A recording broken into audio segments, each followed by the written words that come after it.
believe I can't do it the other way though. Right. All right. Okay, so I had to switch devices. This time I had to do it. See, with that, it could go the long way. That's why I do it with that. All right. So as we as we come to our end, I want to bring awareness. Our our live stream messed up on the connection when it came to the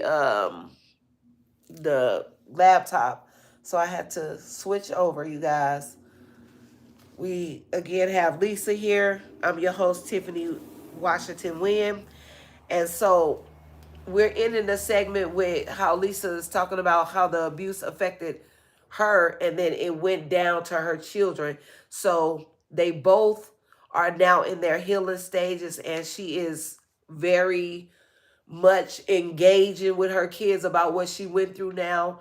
And it doesn't matter if she risks losing family members, it doesn't matter if she risks losing friends or family. She it doesn't matter. Her kids healing is everything.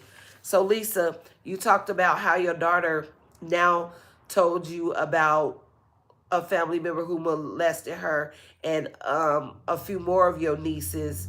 And so you just praying because he's already been. I believe he's already. I believe God is already dealing with him because what he's going through now. Yeah. He's going through it. He's. I believe he's paying the price for what he did. Get in, baby. I believe he's paying. I believe he's paying the price. Yeah. And now all I can do is pray for him. Would I want him in my presence? No. Would I want him around me and my children? No. Will I continue to pray for him? Yes. Yes. I told myself that if I can talk to him, that if I was able to reach out to him, that, of course I would wonder why. I would ask questions, why? Why my child? Why? But now I would say, hey, I'm praying for you. I am yet still praying for you. And pray that, you seek help. Right. That's where it comes from. You have to seek help. Right. Why is this something that you're choosing to do? And now look at the outcome. Look what you're left with. Right. You're left with a disease that you cannot cure. Yeah. Is that God's way of punishing you? Is that him saying, hey, what you did was wrong? Or you had, this is the consequences because you didn't get your sexual addiction taken care of. Or help. And so now you molested people, you had sex with all type of women, and now you HIV positive. And now just thankful to God that your daughter did not have that, because it was during the time where he still was probably going through everything. Right. Right. So, audience, what I want you guys to know is many survivors carry the burden of knowing their predators. It might be, like I said, an uncle, a daddy, a father, a mother, a aunt. We're not gonna we're not gonna act like women don't do sexual abuse. Yes. Okay.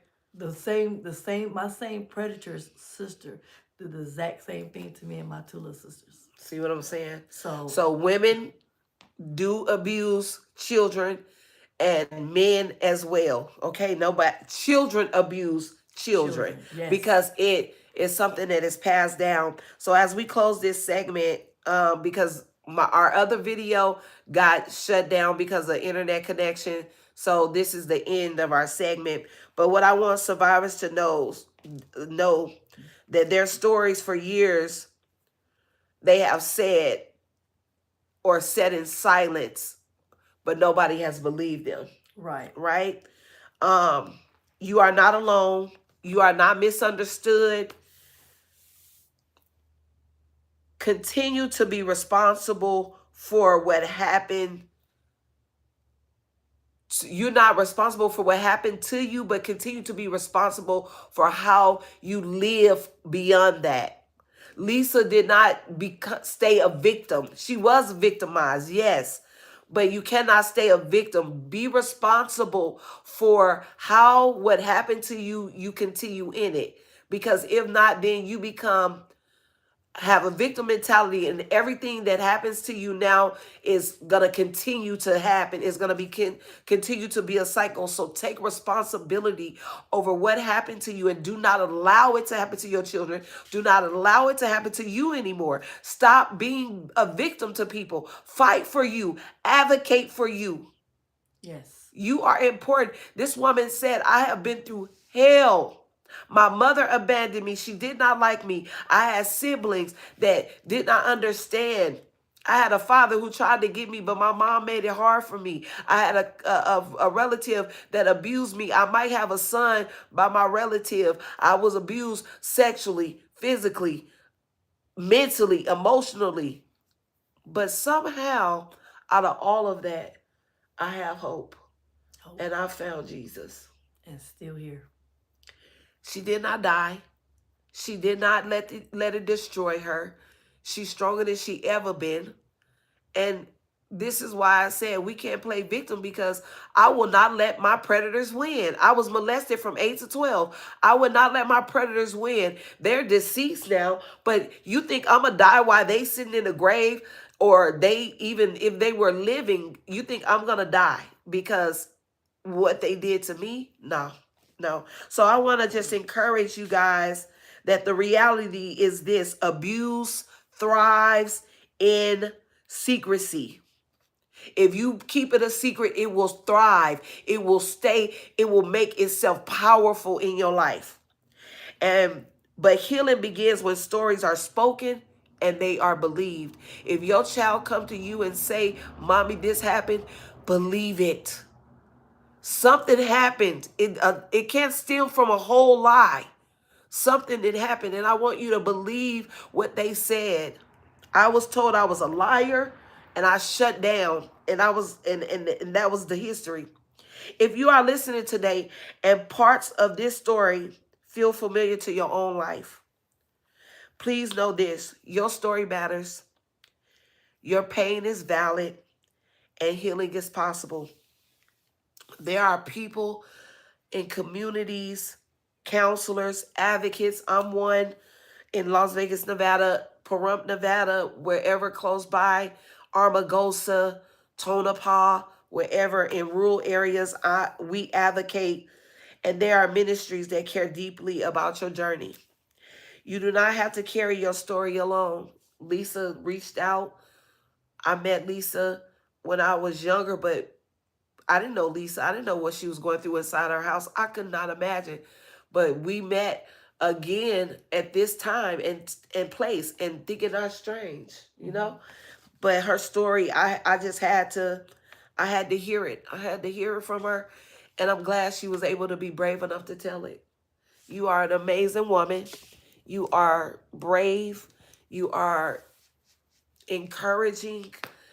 You survived. You can live. Do not live as a survivor, but as somebody who lives beyond their pain. Yes. Okay? You are an encourager to other people. And so as we depart today, our guest today, thank you for trusting this space and for trusting our audience with your story. Absolutely. Your courage has the power to help someone else find their voice. And everyone listening, thank you for being a part of our conversation. We had so many technical difficulties, and I blame the devil. Yes.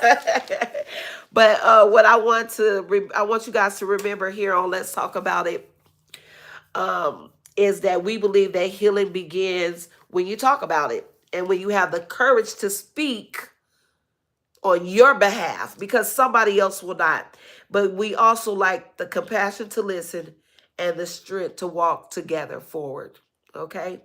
If this has been a blessing to you, hit us up on hhministries1@gmail.com and tell us your story. And we will be glad to invite you on our podcast. Okay? Until next time, my loves, take care of your hearts, protect your peace. Okay? And never forget, healing is possible. We'll see you on our next episode of Let's Talk About It. God bless you. Amen.